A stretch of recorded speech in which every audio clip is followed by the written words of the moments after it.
La lettre est arrivée un mardi. Un papier épais, couleur crème, avec un en-tête en relief. Le genre de courrier qui fait emballer votre cœur avant même que vous n'ayez osé l'ouvrir.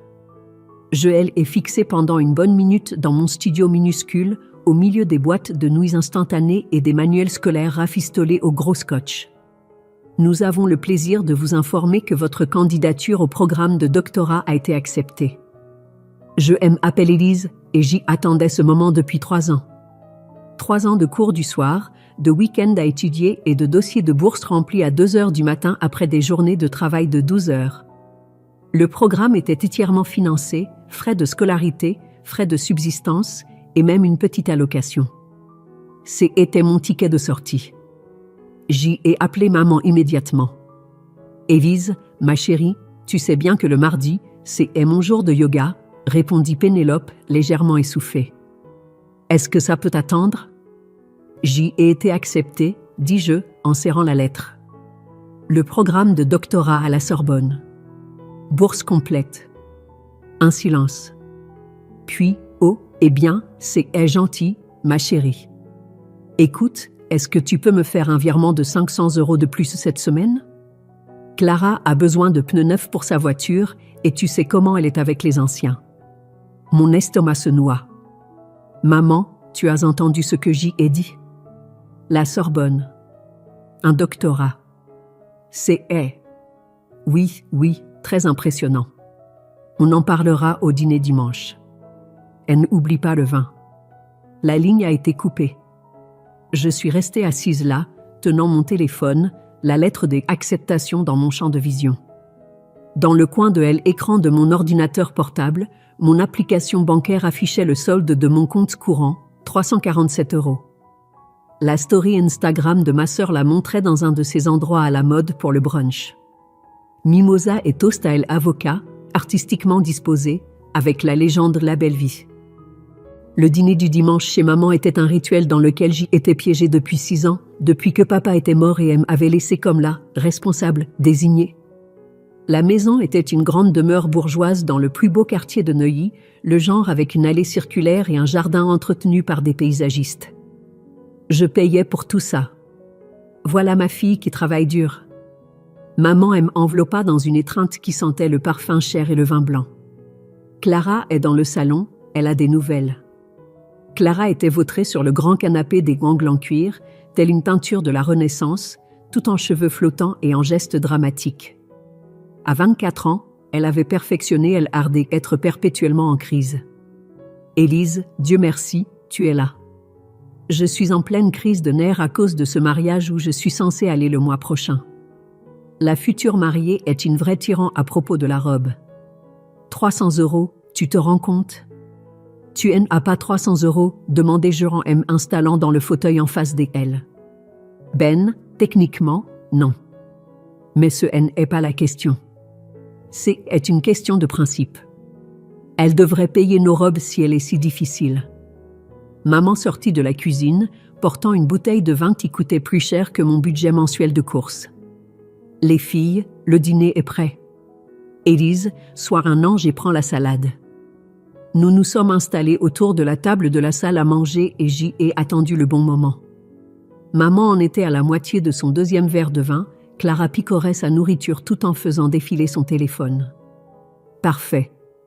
J'y ai des nouvelles, dis-je en posant ma fourchette. Oh. Maman leva les yeux avec un intérêt modéré. J'y ai été acceptée dans un programme de doctorat. À la Sorbonne. Bourse complète. La tête de Clara se releva brusquement de son téléphone. Attends, quoi? C'est un programme de 3 ans, entièrement financé. J'y étudierai les relations internationales avec une spécialisation en politique économique. Le silence s'étira, inconfortable. Le verre de vin de maman resta suspendu à mi-chemin de ses lèvres. « Et ça commencerait quand ?» demanda-t-elle prudemment. « En septembre. Je devrais déménager à Paris dès ici août. » Clara éclata de rire, un rire sec et incrédule. « Tu plaisantes, j'y espère ?»« Non, je ne plaisante pas. C'est ce pourquoi je travaille depuis des années. » Élise, maman posa son verre avec une précision délibérée. Ma chérie, tu ne peux pas être sérieuse. Et nous? Et tes responsabilités ici? Quelle responsabilité? Ne sois pas stupide. Tu sais très bien ce que je veux dire. La maison, les crédits de la voiture, les dépenses de Clara. Nous dépendons de toi. Vous dépendez de mon argent, dis-je doucement. Les yeux de Clara lancèrent des éclairs. Ce n'est pas juste. On est une famille. Une famille, ça prend soin les uns des autres. Je prends soin de vous depuis 6 ans. J'y ai mis toute ma vie entre parenthèses. Oh, s'il te plaît, Clara roula des yeux, ne sois pas si dramatique. Ce n'est pas comme si tu avais une vie incroyable de prévu. Tu travailles dans une compagnie des assurances. Les mots furent une véritable gifle. Je travaille dans une compagnie des assurances pour payer votre style de vie. Les filles, s'il vous plaît. La voix de maman prit ce ton particulier, celui qui signifiait qu'elle s'apprêtait à sortir l'artillerie lourde. Élise, mon cœur, je comprends que cela te semble important. Mais soyons réalistes. Tu as 28 ans. Ne penses-tu pas que tu es un peu vieille pour rejouer à elle étudiante? Rejouer à elle étudiante? Toute cette histoire académique, c'est un joli passe-temps, mais ce n'est pas pratique. Nous avons besoin de toi ici. Nous avons besoin que tu sois responsable. Je l'ai regardé tour à tour, maman avec sa coiffure parfaite et son chemisier de créateur, Clara avec ses ongles manucurés et son expression boudeuse. Toutes les deux me fixaient comme si j'y avais suggéré de brûler la maison. Donc, ce que vous dites, c'est que je devrais refuser une bourse complète dans une des meilleures universités du monde pour pouvoir continuer à financer vos virées shopping? Ne sois pas cruelle, dit maman, sa voix tremblant légèrement. Tu sais que c'est plus que ça. Tu sais à quel point nous t'aimons, à quel point nous avons besoin de toi. Après la mort de ton père, tu es devenu le pilier de cette famille. Vas-tu vraiment nous abandonner maintenant? La culpabilité frappa exactement là où elle avait visé. Je sentis ma détermination se fissurer, le poids familier de l'obligation se réinstaller sur mes épaules. Commençai-je, puis je arrêter. Elles me regardaient toutes les deux, attendant. Bien sûr que non, entendis-je dire. Vous avez raison. La famille des Abor. Le sourire de maman était radieux. Je savais que tu retrouverais la raison. Maintenant, à propos de cet argent supplémentaire pour les pneus de Clara. J'y acquiesçai et fis les bruits appropriés, mais à l'intérieur, quelque chose avait changé. Quelque chose de froid et de définitif. Plus tard dans la nuit, seule dans mon appartement, j'y étais assise sur mon lit, tenant la lettre des acceptations et mon téléphone. Le numéro était programmé dans mes contacts, mais je n'avais jamais eu de raison de l'appeler auparavant. Maître Lefebvre, l'avocat de la famille, répondit à la 2e sonnerie. Maître Lefebvre, c'est Élise. Élise Morgan. Je pris une profonde inspiration. Il est temps. Le bureau de Maître Lefebvre sentait le cuir et les vieux livres, le genre des endroits où on prend des décisions sérieuses. J'y étais venue une seule fois auparavant, il y a 6 ans, lors de la lecture du testament de papa. À l'époque, j'y étais trop accablée par le chagrin pour prêter attention aux détails. Élise, je vous en prie, asseyez-vous. Maître Lefebvre me désigna le fauteuil en face de son bureau en acajou. Il était exactement comme dans mon souvenir, cheveux argentés, yeux bienveillants derrière des lunettes cerclées de fils, le genre des hommes qui dégageaient une compétence tranquille. Je n'étais pas sûr que vous vous souviendriez de moi, dis-je en m'installant dans le fauteuil en cuir. Bien sûr que je me souviens. C'est vous qui maintenez tout à flot. Il sortit un épais dossier. Votre père parlait souvent de vous. Il était très fier. Ma gorge se serra. Il ne m'a jamais parlé des détails de la fiducie. Il voulait le faire, vers la fin. Il regrettait de ne pas vous avoir tout expliqué plus tôt. Maître Lefebvre ouvrit le dossier, révélant des pages de documents juridiques. Il pensait avoir plus de temps. Alors, que est-ce que je regarde exactement? Maître Lefebvre étala plusieurs documents sur le bureau. La fiducie familiale Morgan, établie par votre grand-père en 1987. Votre père en était le fiduciaire principal jusqu'à sa mort, moment auquel le contrôle vous a été transmis en tant qu'aîné. Et ça veut dire quoi, exactement? Cela signifie que vous avez un contrôle discrétionnaire total sur toutes les distributions de la fiducie. Votre mère et votre sœur ne reçoivent leurs allocations mensuelles qu'avec votre approbation. Je fixe les papiers. Elles ne le savent pas? Non. Votre père gérait tout directement. Après sa mort, j'y ai simplement continué les paiements automatiques comme il avait demandé. Mais légalement, vous êtes la seule décisionnaire depuis 6 ans. Mon Dieu! Je pris un des documents, parcourant le texte juridique dense. On parle de combien? La fiducie est actuellement évaluée à environ 2,5 millions d'euros. Votre mère reçoit 3 500 € par mois, votre sœur 2 000 €. Mes mains devinrent insensibles.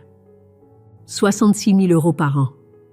Je me suis tué à la tâche, à faire des semaines de 60 heures, pendant qu'elles reçoivent 66 000 € par an juste pour exister. Il y a plus. Maître Lefebvre tourna une autre page. Article 7, sous-section C. La clause des autosuffisances. C'est accent grave dire? Tout bénéficiaire de plus de 21 ans doit démontrer des efforts raisonnables en vue de son indépendance financière. Le non-respect de cette clause peut entraîner une réduction ou une suspension des distributions. Je levai les yeux vers lui. Définissez effort raisonnable. Le sourire de Maître Lefebvre était subtil mais sans équivoque. Emploi, formation professionnelle. Le fiduciaire dispose d'un large pouvoir discrétionnaire pour déterminer ce qui constitue un effort adéquat. Et si elle refuse, alors le fiduciaire peut suspendre les paiements indéfiniment. Je me calai dans mon fauteuil, esprit en ébullition. Elles en ont aucune idée. Aucune. Votre père était protecteur de leurs sentiments. Protecteur? Je ris, mais sans aucune gaieté. Il les assistait. Peut-être. Mais vous n'êtes pas votre père, Élise. Que souhaitez-vous faire? Avant que je puisse répondre, mon téléphone vibra. Un texto de Clara. Urgence, ma carte de crédit a été refusée aux Galeries Lafayette. Peux-tu me virer 800 € à ZAP? Je t'aime. Je montrai l'écran à Maître Lefebvre. Il haussa un sourcil. Je veux mettre en œuvre la clause des autosuffisances, dis-je immédiatement. C'est tout à fait votre droit. Comment voulez-vous structurer cela? Donnez-leur un préavis de 30 jours.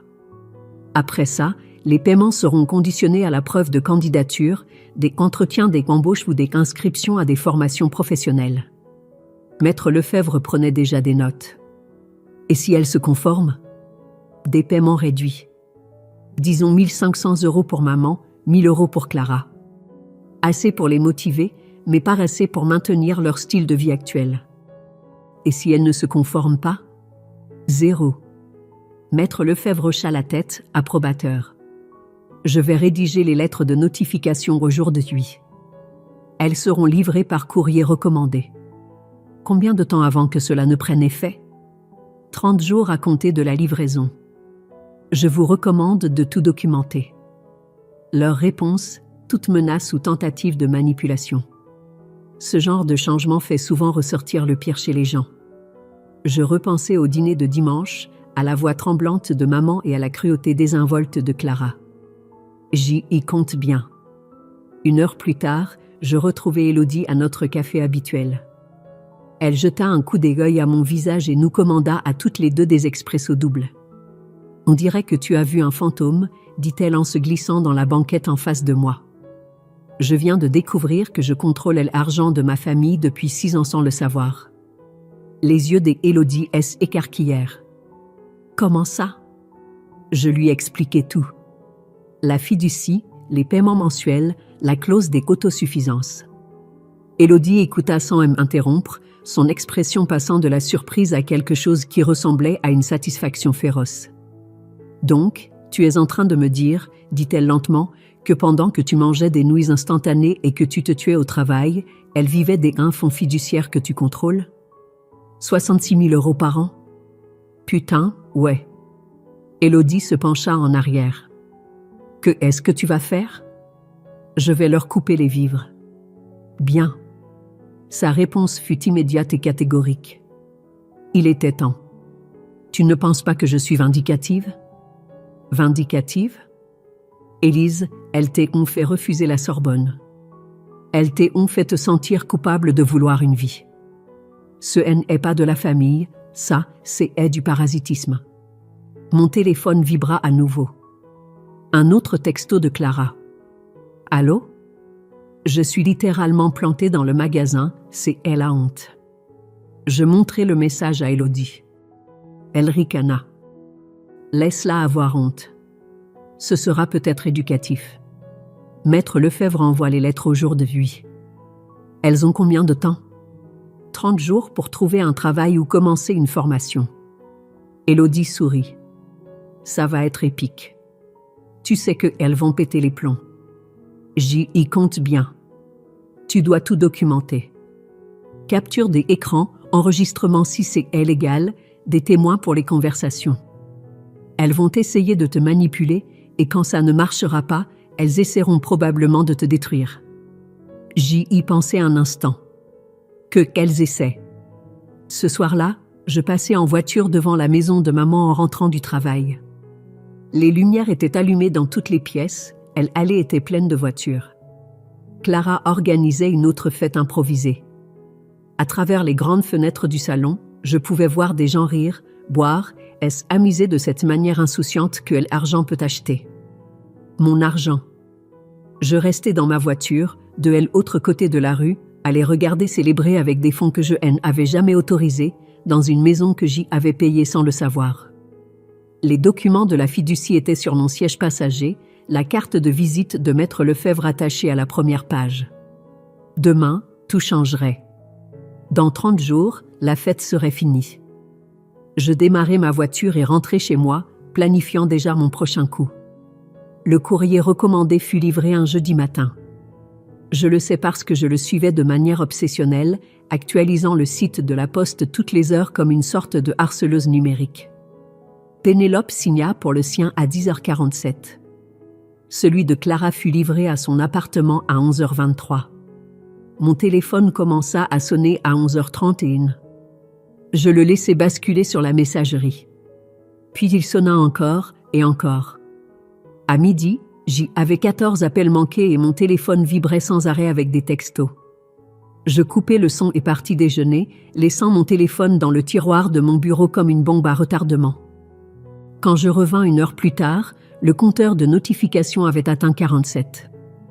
Le premier message vocal était de maman, la voix tremblante. « Élise, ma chérie, je crois qu'il y a eu une sorte d'erreur avec les papiers de la fiducie. Peux-tu m'appeler?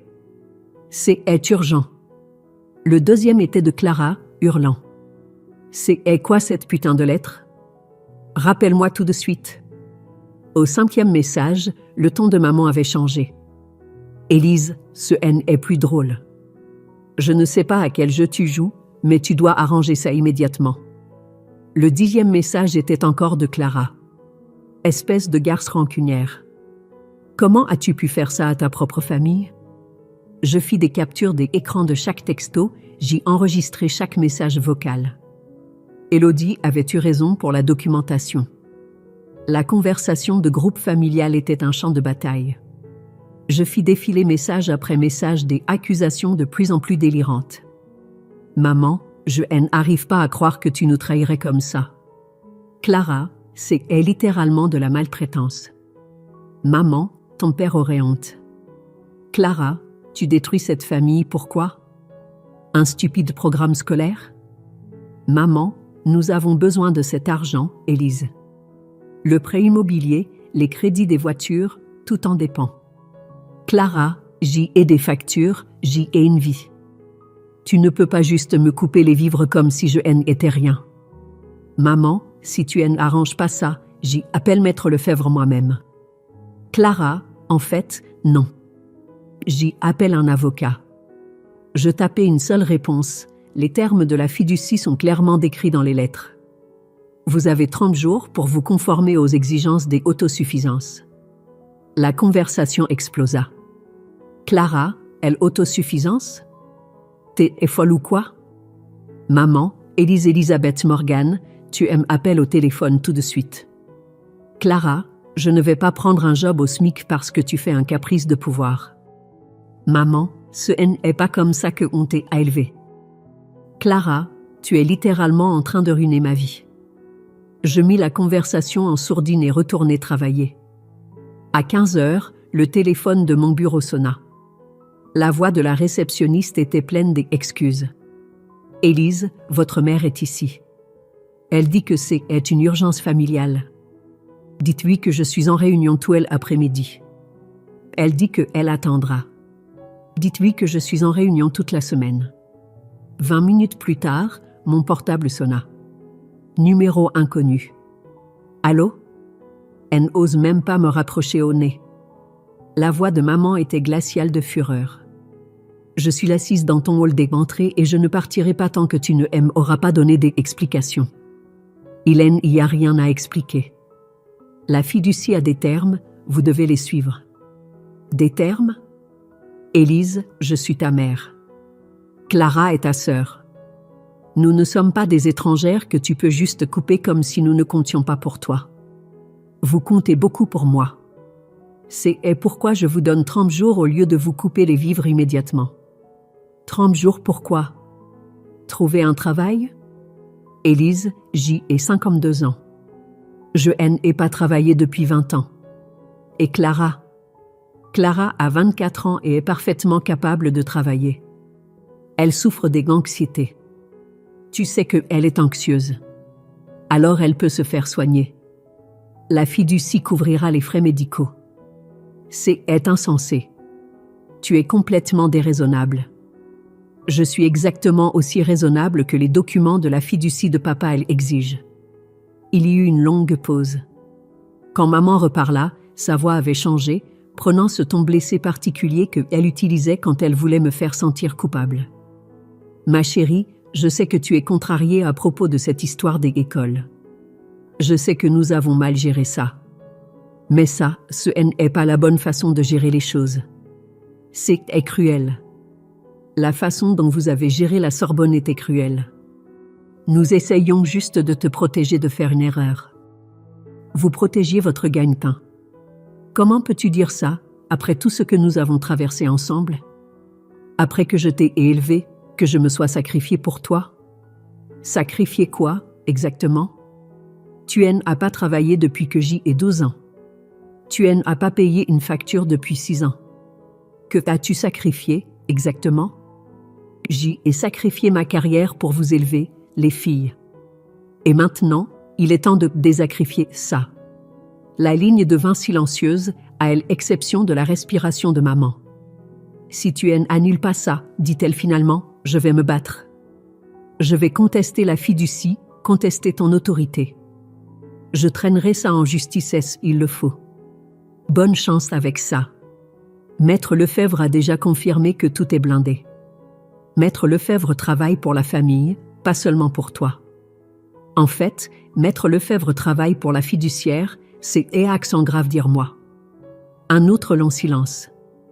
Tu as changé, dit maman, sa voix à peine plus qu'un murmure.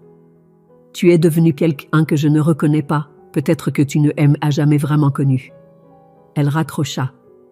J'y étais assise dans ma chaise de bureau, les mains tremblant légèrement à cause de l'adrénaline. Par ma fenêtre, je pouvais voir le parking où la BMW de maman était toujours garée. Elle était probablement en train d'appeler Clara, d'élaborer leur prochaine stratégie. Mon téléphone vibra avec un texto d'un numéro inconnu. C'est Enzo. On doit parler. Ce que tu fais est illégal et on va t'arrêter. Je fis une capture des écrans du message et le transférai à Maître Lefebvre avec une note. Ça commence. Sa réponse arriva en quelques minutes. Documentez tout. Elle n'engageait pas la conversation directement. Laissez-les faire le premier pas. À 17h, je rangeais mes affaires et me dirigeais vers l'ascenseur. Maman était toujours dans le hall, assise sur une des chaises inconfortables près de la réception. Elle avait l'air plus petite, en quelque sorte, plus vieille. Juste un instant, je sentis une lueur de l'ancienne culpabilité. Puis je me souvins de la Sorbonne. Je me souvins de 6 ans de dîners de nouilles et de vêtements de seconde main pendant que LS offrait des manucures hebdomadaires. Je passais devant elle sans m'arrêter. Élise, appela TL, mais j'y avais déjà franchi la porte tournante. Sur le parking, je pus voir que sa BMW était bloquée par une dépanneuse. Apparemment, elle était garée en stationnement interdit depuis des heures. Je montai dans ma voiture et rentrai chez moi, la laissant se débrouiller avec ses propres problèmes pour une fois. Mon téléphone vibrait à nouveau, mais je ne le vérifiais pas. Quoi qu'elle prépare, quelles que soient les menaces qu'elle proférait, j'y étais prête. La guerre avait officiellement commencé. La campagne de dénigrement commença sur Facebook. Je prenais mon café du matin quand Élodie appela, la voix tendue de colère. « Tu as vu ce qu'elle publie sur toi ? Je n'utilise plus vraiment Facebook. » « Eh bien, tu dois voir ça. » Je t'envoie des captures d'écran. Mon téléphone vibra avec une série d'images. Clara avait posté un long statut dramatique. Je n'aurais jamais pensé devoir demander de l'aide comme ça, mais ma sœur a complètement coupé tout soutien financier à notre famille, sans aucun préavis. Ma mère et moi risquons l'expulsion et ne pouvons pas nous payer les produits de première nécessité. Nous risquons de tout perdre à cause de l'égoïsme d'une seule personne. Si quelqu'un connaît des opportunités d'emploi ou peut offrir une aide quelconque, merci de nous contacter. Je n'aurais jamais imaginé que la famille puisse être aussi cruelle. Trahison familiale, danse le besoin, aidez-nous. Le post avait 37 commentaires et ce n'était pas fini. Je les fis défiler, elle estomac noué. Oh mon Dieu Clara, je suis tellement désolée. Ta sœur a LRD un monstre. La famille devrait toujours passer en premier. Je prie pour vous les filles. Je n'arrive pas à croire que quelqu'un puisse faire ça à sa propre mère. Dégueulasse. Mais ensuite, je vis d'autres commentaires qui me firent marquer une pause. Attends, tu n'as pas posté des photos de ce restaurant cher la semaine dernière ? Clara, tu as 24 ans, il est peut-être temps de trouver un travail. Ta sœur vous a soutenu pendant des années, il y a peut-être plus à cette histoire. Ça ne s'arrête pas là, dit Élodie. Vérifie tes emails professionnels. J'y ouvris mon ordinateur portable. Il y avait un message des RH me demandant de les appeler dès que possible. Mon sang se glaça. Élise, merci de nous rappeler si vite. Janet, des RH, semblait mal à l'aise. Nous avons reçu des appels préoccupants hier concernant votre situation personnelle qui affecterait vos performances au travail. Quel genre d'appels ? Une personne se présentant comme votre mère a appelé pour dire que vous traversiez une crise de santé mentale et que vous pourriez prendre de mauvaises décisions. Elle s'inquiétait pour votre jugement. Elle a appelé mon travail ? Elle a aussi mentionné quelque chose à propos de votre mauvaise gestion des finances familiales. Écoutez, je sais que c'est personnel, mais il y a des problèmes juridiques qui pourraient avoir un impact sur votre poste ici. Il n'y a aucun problème juridique. Ma famille est contrariée que je ne soutienne plus financièrement leur style de vie. C'est tout. D'accord, eh bien, tenez-nous simplement informés si quelque chose se développe que nous devrions savoir. Après avoir raccroché, j'y appelai immédiatement Maître Lefebvre. Elles essaient de saboter mon travail, lui dis-je. Documentez-le. Sauvegardez les détails de la conversation avec les RH. Faites des captures d'écran des publications sur les réseaux sociaux.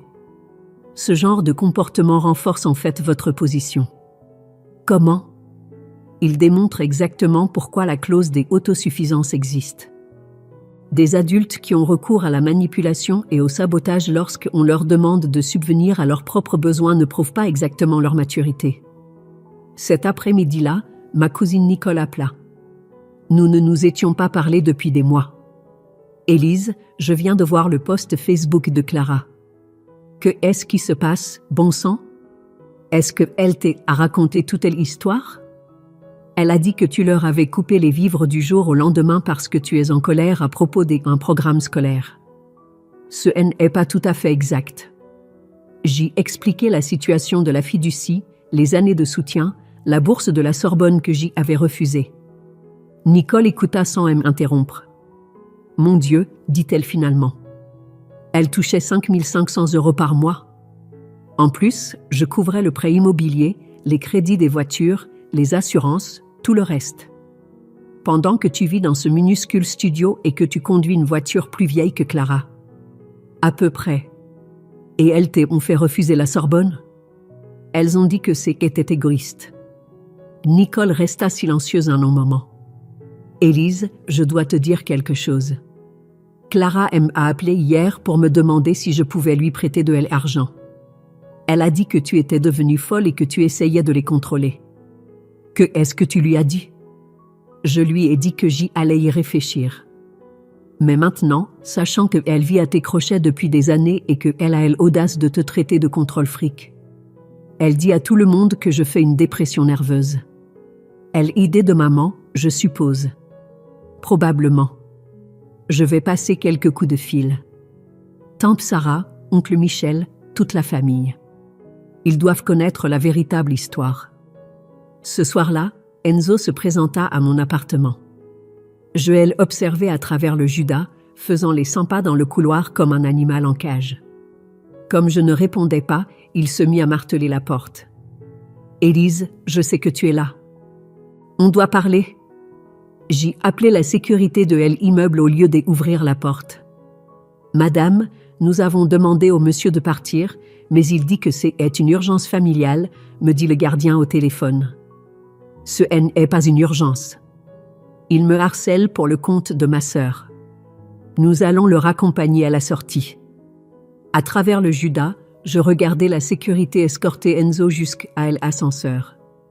Il gesticulait sauvagement, clairement agité. Mon téléphone vibra avec un texto de sa part. « Tu ne peux pas te cacher éternellement. On va se battre contre ça et on va gagner. » Je le transférai à Maître Lefebvre. Le lendemain matin apporta un nouveau développement. Nicole rappela, cette fois avec des nouvelles. J'y ai parlé à tante Sarah hier soir. Apparemment, maman elle a appelé aussi pour lui demander un prêt. Elle a dit que tu avais volé l'argent de la famille. Que a dit Sarah? Elle a posé quelques questions pointues sur la raison pour laquelle 2 femmes adultes avaient besoin de prêts alors qu'elles recevaient des paiements de la fiducie depuis des années. Maman est mise sur la défensive et a raccroché. Bien. Il y a plus. J'y ai fait quelques recherches sur les documents de la fiducie. Papa a laissé des copies à oncle Michel quand il était malade, juste au cas où. Michel les a sortis et a tout lu. Et Élise, il y a une clause sur l'irresponsabilité financière. Si les bénéficiaires accumulent des dettes excessives ou prennent de mauvaises décisions financières, le fiduciaire peut révoquer leur accès de manière permanente. Mon cœur se mit à battre la chamade. Quel genre de dette? Je n'ai pas de détails, mais Michel a dit qu'il a entendu des rumeurs sur les cartes de crédit de maman et Clara emprunte de l'argent à des amis depuis des mois. On parle de combien de dettes? Assez pour qu'elle panique à l'idée de perdre les paiements mensuels. Michel pense qu'elles sont dans une situation plus grave qu'elle ne le laisse paraître. Après que Nicole eut raccroché, je restais assise, fixant l'écran de mon ordinateur portable. Si elles étaient déjà endettées malgré près de 66 000 € par an, que se passerait-il lorsque cet argent disparaîtrait complètement? Mon téléphone sonna. Maître Lefebvre. Élise, nous devons nous voir. J'y ai reçu des informations intéressantes sur la situation financière de votre famille. Quel genre d'informations? Le genre qui suggère que votre décision de mettre en œuvre la clause des autosuffisances était encore plus nécessaire que nous ne le pensions. C'est grave à ce point? Assez grave pour qu'elles deviennent probablement désespérées. Et les gens désespérés font des choses stupides. Je regardais par la fenêtre de mon appartement le parking en bas. Une BMW familière était garée de l'autre côté de la rue, moteur en marche. Maître Lefebvre, je crois qu'elles sont déjà en train de devenir désespérées. Alors nous devons être prêts à tout ce qui va suivre. La portière de la BMW s'ouvrit et Clara en sortit, le téléphone collé à l'oreille. Même de 4 étages plus haut, je pouvais la voir gesticuler avec colère. Quoi qu'elle prépare, ça allait dégénérer. Maître Lefebvre étala les documents financiers sur son bureau comme des preuves sur une scène de crime. Relevé de carte de crédit, demande de prêt, relevés bancaires, tous portant les noms de ma mère et de ma sœur. Comment avez-vous obtenu ça ? Demandai-je. Votre mère les a soumis dans le cadre de sa requête pour vous faire destituer en tant que fiduciaire. Elle prétend être en difficulté financière, mais ces documents racontent une autre histoire. Je pris un des relevés de carte de crédit de Clara. Le solde était de 23 470 €. Mon Dieu! Et ce n'est qu'une seule carte. Elle en a 4, tout au maximum. Votre mère en a 6, plus un prêt personnel qu'elle a contracté le mois dernier. Combien au total? Combiné, près de 200 000 € de dette. La pièce se mit à tourner légèrement. 200 000 €? Comment est-ce possible? Achat de luxe, avance de fonds, un train de vie au-dessus de leurs moyens depuis des années. Elles ont utilisé le crédit pour compléter les paiements de la fiducie. Je feuilletai des autres relevés. Sac à main de créateur, dîner coûteux, soins au spa, virée shopping. Tous à payer à crédit pendant que je mangeais des nouilles et portais des vêtements de seconde main. Elles ont vécu comme des millionnaires pendant que je vivais comme une étudiante. Il y a pire. Votre mère a contracté une deuxième hypothèque sur la maison l'année dernière. Elle a 3 mois de retard sur les paiements. Elle va perdre la maison. Sans les paiements de la fiducie, absolument. La procédure de saisie a déjà commencé. Mon téléphone vibra. Un texto de Clara. J'y ai un entretien d'embauche chez Carrefour. T'es contente maintenant? Je montrai le message à Maître Lefebvre. Il haussa un sourcil. Premier entretien de sa vie, je suppose. Probablement. 2 heures plus tard, Clara appela en sanglotant. Ils ne m'ont pas embauché. Le manager était si grossier, il posait toutes ces questions sur mon expérience professionnelle et mes disponibilités. Je lui ai dit que j'y avais besoin des horaires flexibles parce que j'y ai une vie sociale et il m'a juste regardé comme si j'y étais folle. Clara, c'est de ta faute. Je n'ai jamais eu à faire ça avant. Je ne sais pas comment passer un entretien, ni remplir des formulaires, ni rien de tout ça. C'est exactement pour ça que tu dois apprendre. Je ne peux pas faire ça, Élise. Je ne suis pas faite pour les boulots normaux. Je suis anxieuse, je suis dépressive. J'y ai besoin de ma liberté. Alors fais-toi soigner. Utilise la couverture médicale de la fiducie. Je ne veux pas de traitement. Je veux retrouver ma vie d'avant. Elle raccrocha. Ce soir-là, Nicole appela avec une mise à jour. Je viens de raccrocher avec tante Sarah. Maman, elle a rappelé. Cette fois, pour demander 50 000 €.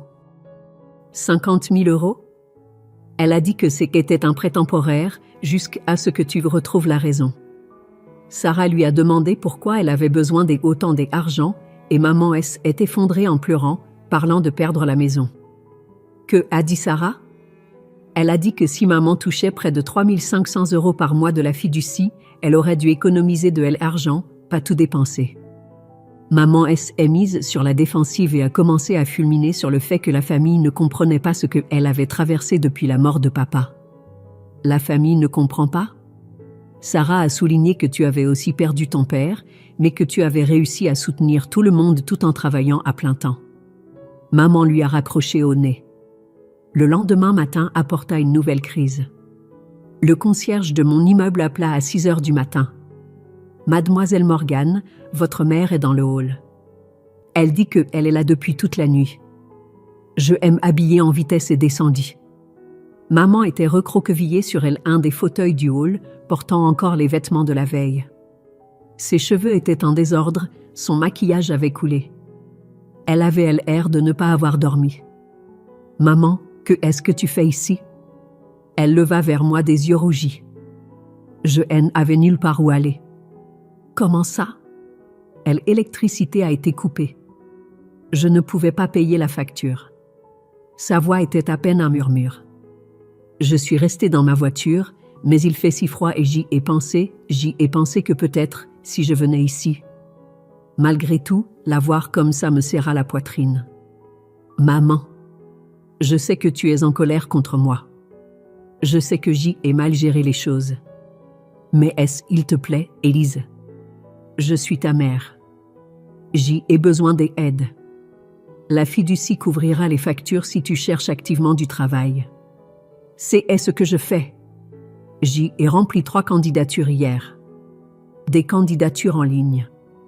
Pour des postes dans la vente.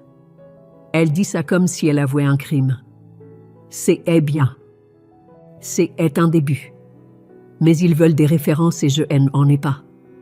Je n'ai pas travaillé depuis 20 ans.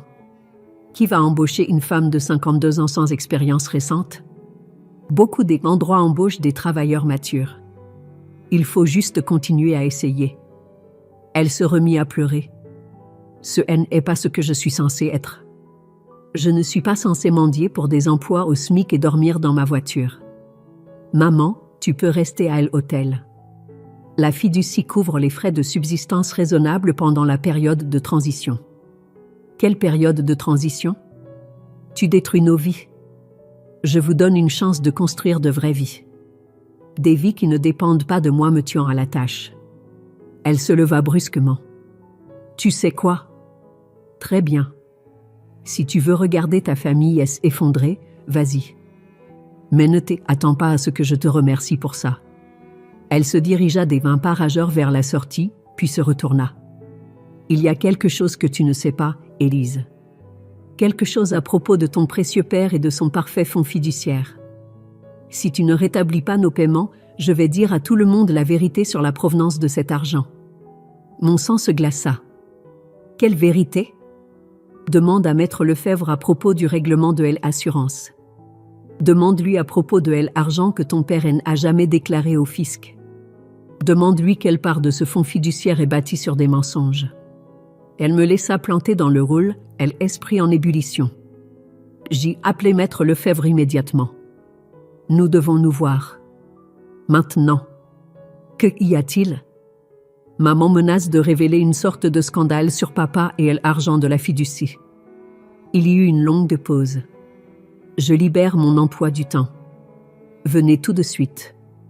En conduisant vers le bureau de Maître Lefebvre, mes mains tremblaient.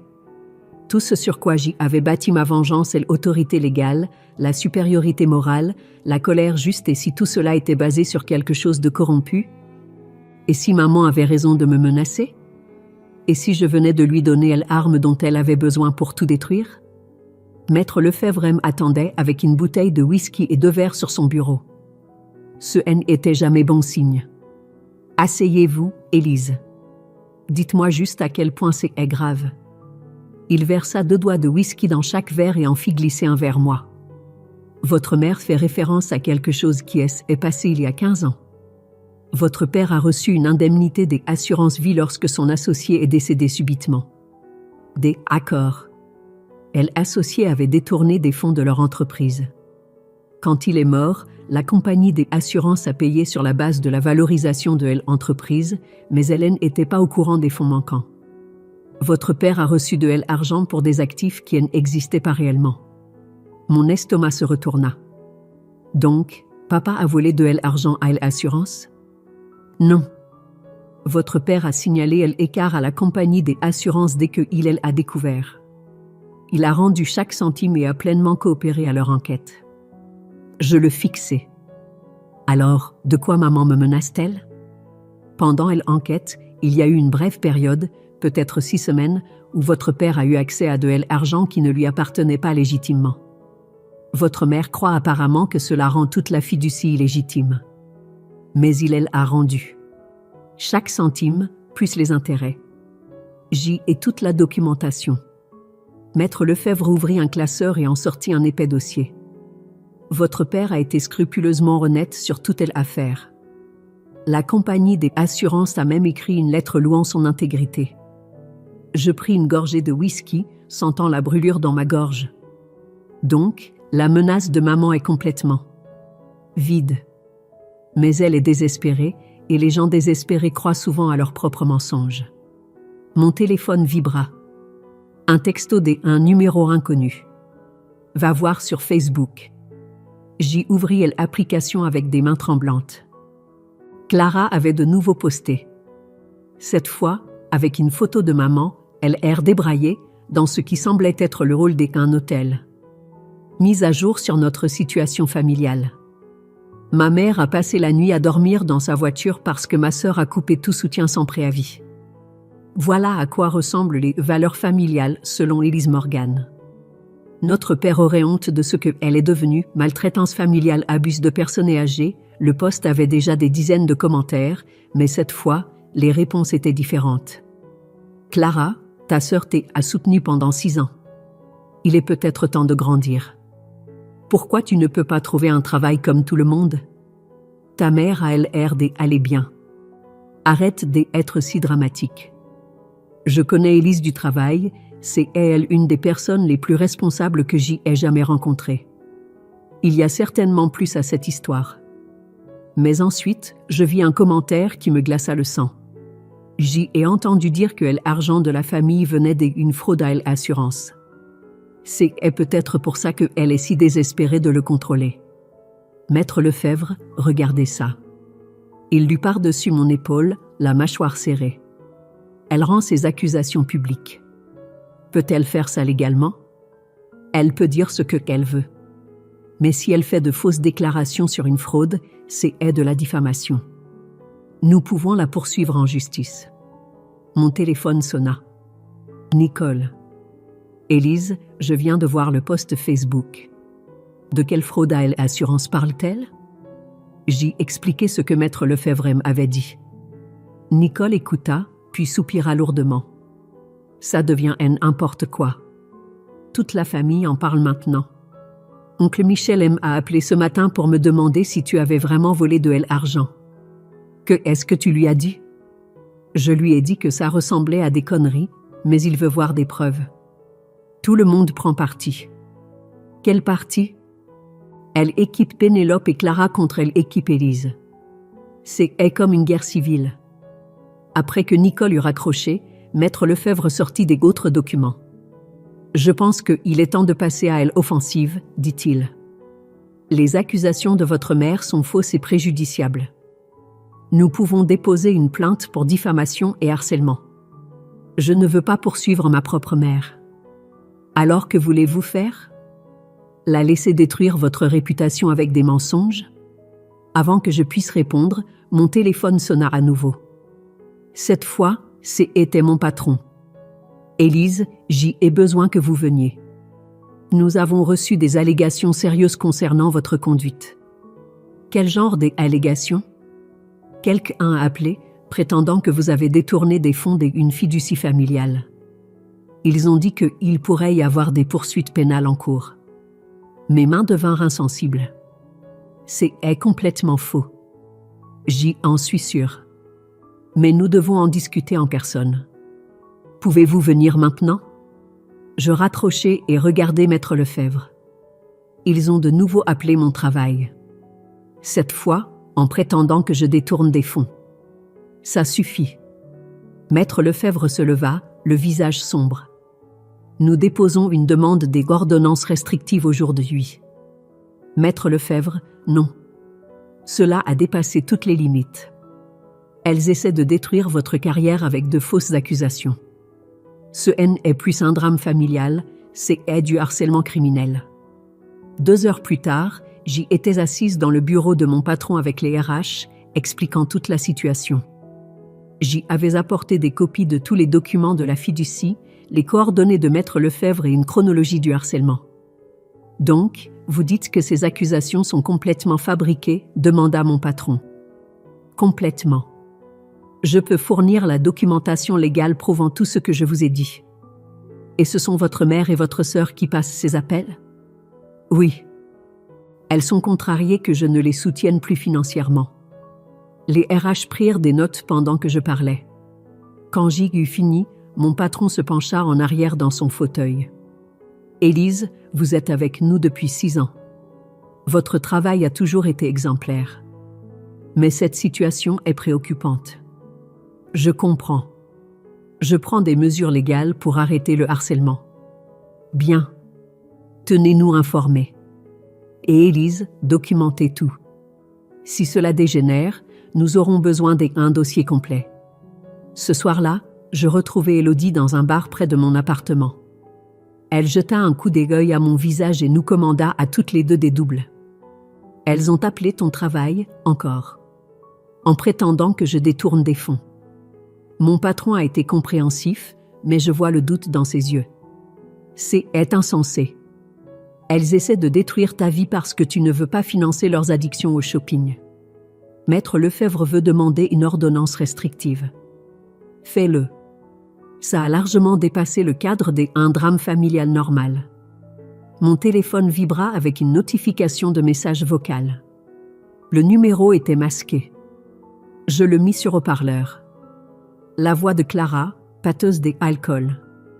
Tu te crois si maligne, n'est-ce pas? Tu penses que tu peux juste nous couper les vivres et t'en tirer comme ça? Eh bien, devine quoi, Serette. J'y ai trouvé quelque chose. Quelque chose qui va faire effondrer tout ton petit plan parfait.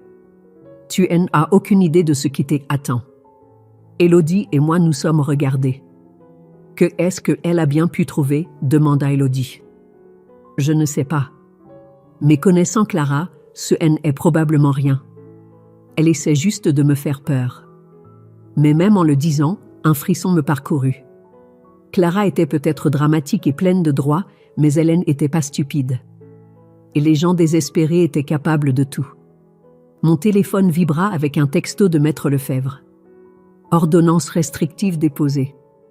Audience fixée à lundi. Restez vigilante.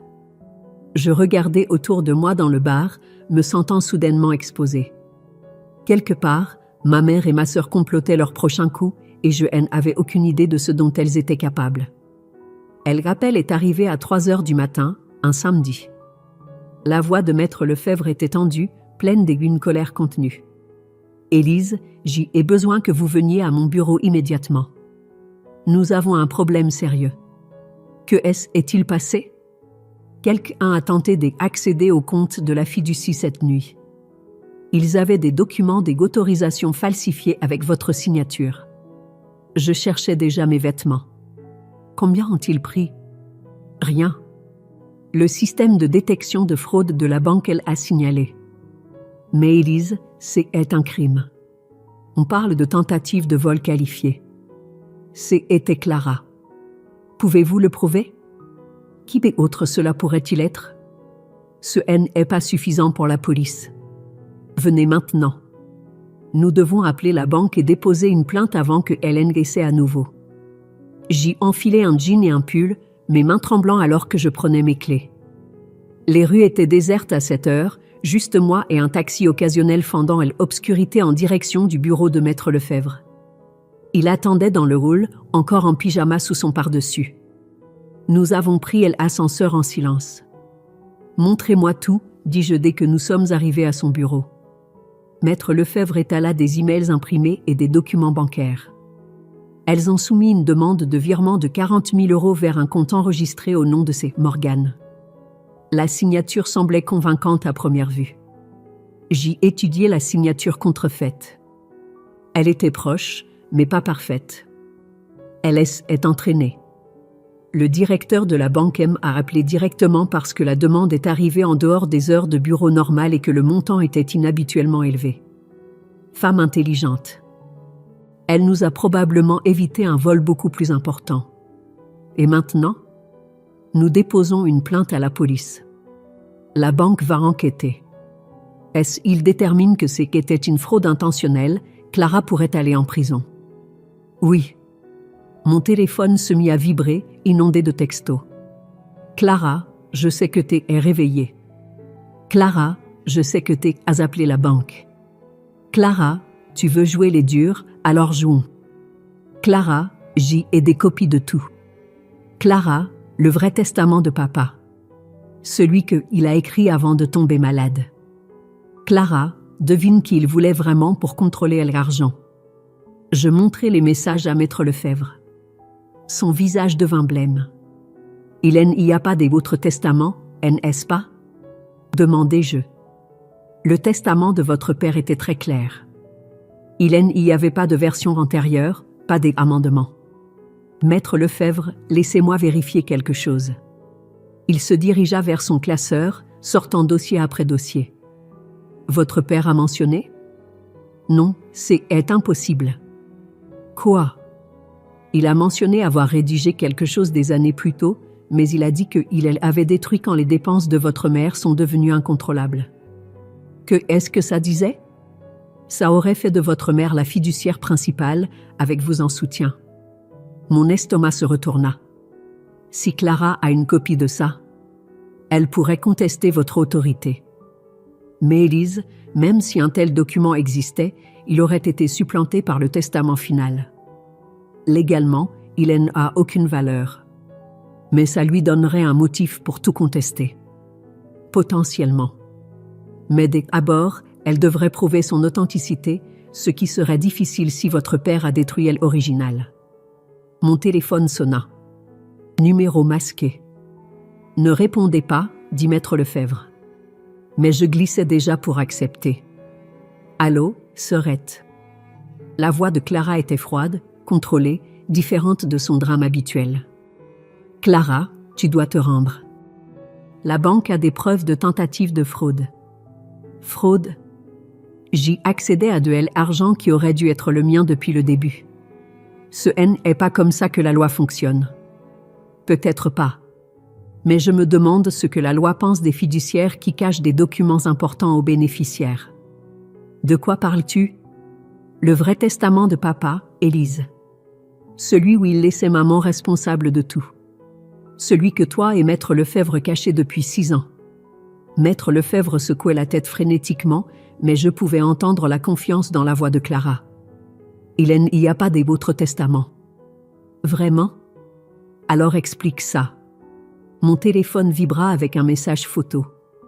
Un document qui ressemblait à l'écriture de papa, daté de 2 ans avant sa mort. Maître Lefebvre attrapa mon téléphone, étudiant l'image. Son visage devint blanc. « C'est impossible, murmura-t-il. »« Quoi? Ça ressemble à l'écriture de votre père. Mais je n'ai jamais vu ce document. Pourrait-il être vrai? Je ne sais pas. Mais si c'est le cas. » La voix de Clara résonna à travers le haut-parleur. « Toujours là, sœurette? J'y ai pensé que tu voudrais peut-être discuter des conditions. » Quelles conditions? Rétablissement complet de nos paiements mensuels, compensation rétroactive pour les mois où tu nous as coupés et des excuses officielles pour ta saisie illégale des actifs familiaux. Et si je refuse? Alors je dépose ce testament au tribunal des successions lundi matin avec une plainte pour ta gestion frauduleuse de la fiducie. Maître Lefebvre me prit le téléphone. Clara, ici Maître Lefebvre. Si vous avez un document que vous estimez pertinent pour la fiducie, vous devez le soumettre par les voies légales appropriées. Oh, je le ferai. Mais j'y ai pensé donner à ma chère sœur une chance de faire ce qui est juste d'abord. Où as-tu eu ce document? Maman, elle a trouvé dans le vieux bureau de papa. Drôle comme il vient de réapparaître, non? La ligne fut coupée. Maître Lefebvre et moi nous sommes regardés. Pourrait-elle avoir falsifié? Demandai-je. C'est possible. Mais si c'est vrai? Si c'est vrai, j'y ai contrôlé illégalement de l'argent qui aurait dû aller à maman. Pas illégalement. Vous agissiez sous l'autorité du testament final. Mais cela compliquerait considérablement les choses. Je aime affaler dans ma chaise. Elles ont planifié ça. La tentative de fraude bancaire était probablement une diversion. Quelque chose pour me faire paniquer pendant qu'elles préparaient leur véritable attaque. Nous avons besoin d'un expert en écriture. Et nous devons examiner le document original, pas seulement une photo. Et si c'est vrai, Maître Lefebvre? Et si papa voulait vraiment que maman contrôlait l'argent? Alors nous nous en occuperons. Mais Élise, même si ce document est authentique, cela ne change rien au fait que votre mère et votre sœur ont été financièrement irresponsables. N'importe quel tribunal le verrait. Mon téléphone vibra avec un autre message de Clara. Tu as 24 heures pour rétablir nos paiements. Après ça, ça devient très public et très moche. Je regardais Maître Lefebvre. Qu'est-ce qu'on fait? On se prépare à la guerre. Parce que c'est ce que c'est maintenant. Dehors, par les fenêtres du bureau, l'aube se levait sur la ville. Quelque part, ma mère et ma sœur célébraient probablement, pensant avoir trouvé l'arme parfaite pour me détruire. Mais elles avaient commis une erreur cruciale. Elles avaient sous-estimé jusqu'où j'y étais prête à aller pour protéger ce qui était à moi. Le rapport de l'expert en écriture est arrivé mardi matin. Maître Lefebvre m'a appelé avant même que j'y ai fini ma première tasse de café. C'est un faux, dit-il sans préambule. Un très bon, mais un faux néanmoins. Le papier n'est pas le bon, il provient d'un lot fabriqué 3 ans après la mort de votre père. Donc Clara a tout inventé. Pire, elle a engagé quelqu'un pour le faire. Ce n'était pas un travail des amateurs avec du papier calque. C'est de la fraude documentaire professionnelle. Je aime assez lourdement. C'est un crime fédéral. Plusieurs crimes fédéraux. Fraude, falsification, tentative d'extorsion. La brigade financière va vouloir lui parler. La brigade financière? La fraude bancaire de ce type relève de leurs compétences. Ce est plus une affaire locale maintenant. Mon téléphone se mit à sonner. Le numéro de maman. Ne répondez pas, dit Maître Lefebvre. Laissez-les faire le prochain pas. Nous avons tout ce dont nous avons besoin. Mais je glissais déjà pour accepter. Allô maman. Élise, Dieu merci. Nous devons parler. Il y a eu un terrible malentendu. Quel genre de malentendu? À propos de ce document que Clara a trouvé. Je pense qu'elle a peut-être fait une erreur. Quel genre d'erreur? Elle était si contrariée, si désespérée de réparer les choses entre nous. Je pense qu'elle a peut-être embelli certains détails. Maître Lefebvre enregistrait l'appel sur son téléphone, me faisant signe de la tête de la faire continuer à parler. Embelli comment? Le testament qu'elle t'a montré. Je ne pense pas qu'il soit. Je ne pense pas que ton père ait vraiment écrit. Es-tu en train de dire que Clara a falsifié? Longue pause. Je dis qu'elle essayait d'aider notre famille et qu'elle est peut-être allée trop loin. Maman, comprends-tu ce que tu es en train de me dire? La falsification de documents est un crime grave. C'est pourquoi nous devons régler ça discrètement. En famille. Pas d'avocats, pas de police, pas de tribunaux. Il est trop tard pour ça. Que veux-tu dire? La brigade financière est déjà impliquée. La fraude bancaire a déclenché une enquête. Je pouvais entendre la brusque inspiration de maman. La brigade financière? Clara a essayé de voler 40 000 € en utilisant des documents falsifiés. Puis elle a essayé de m'extorquer avec un faux testament. Ce n'est plus un drame familial, maman. Ce sont des activités criminelles sérieuses. Ce n'est qu'une enfant, Élise.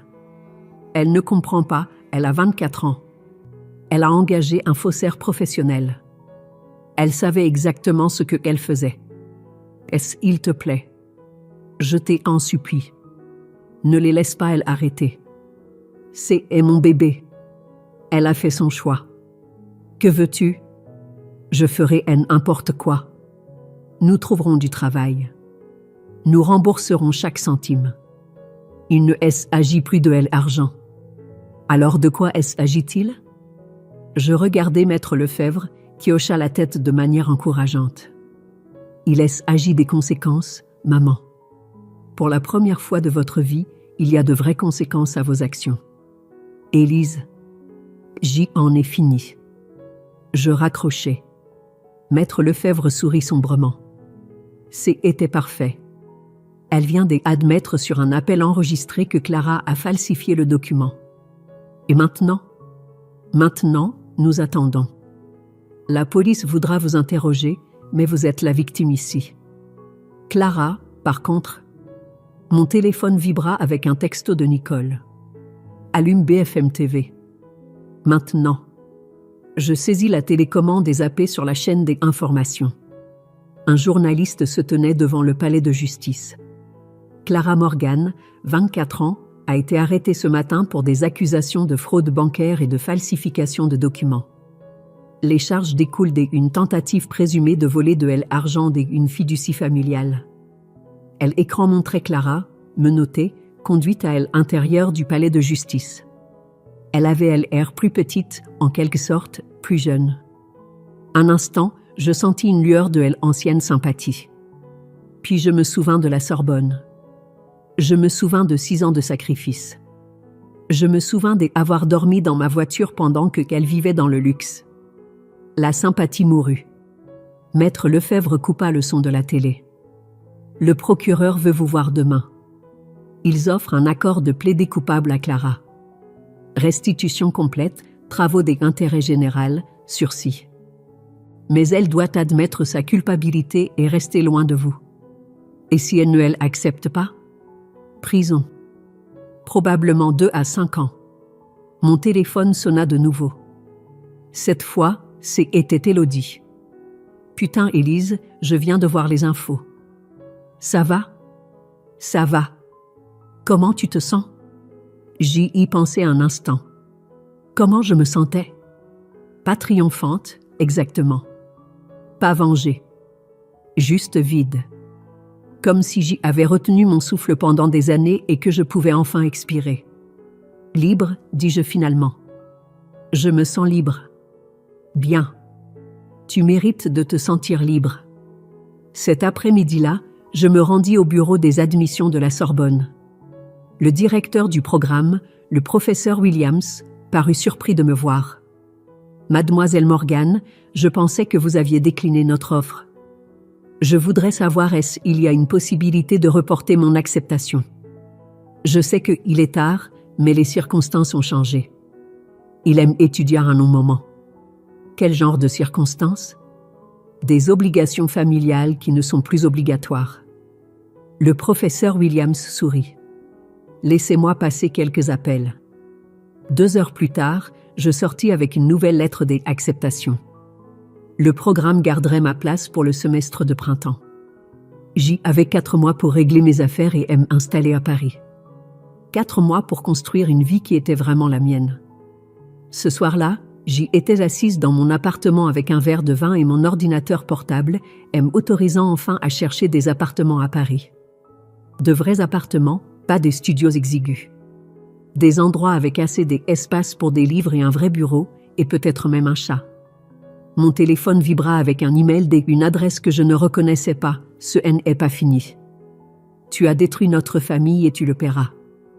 Nous savons où tu travailles, où tu vis, où tu vas. Ce n'est pas fini. Je le transférai à Maître Lefebvre et à l'agent de la brigade financière qui s'occupait du cas de Clara. Puis je bloquai l'adresse et me versai un autre verre de vin. Que quelle rage! Que quelle menace! Que qu'elles complotent leur vengeance depuis le trou dans lequel elles étaient terrées. J'y en avais fini d'avoir peur de ma propre famille. J'y en avais fini de sacrifier mes rêves pour leur confort. J'y en avais fini. Dehors, par ma fenêtre, les lumières de la ville scintillaient comme des étoiles. Quelque part, il y avait une vie que je ne m'étais jamais autorisée à imaginer. Une vie où je passais en premier, où mes choix comptaient, où je n'avais pas à m'excuser de vouloir plus. Je levai mon verre vers la fenêtre, vers l'avenir, vers la femme que je devenais enfin. Santé, dis-je à mon reflet. À la santé des conséquences. L'email anonyme pouvait attendre. Les menaces pouvaient attendre. La culpabilité, le doute et la tristesse persistante pouvaient tous attendre. Pour l'instant, j'y avais une nouvelle vie à planifier. Et pour la première fois depuis des années, cette vie m'appartenait entièrement. Fin de l'histoire.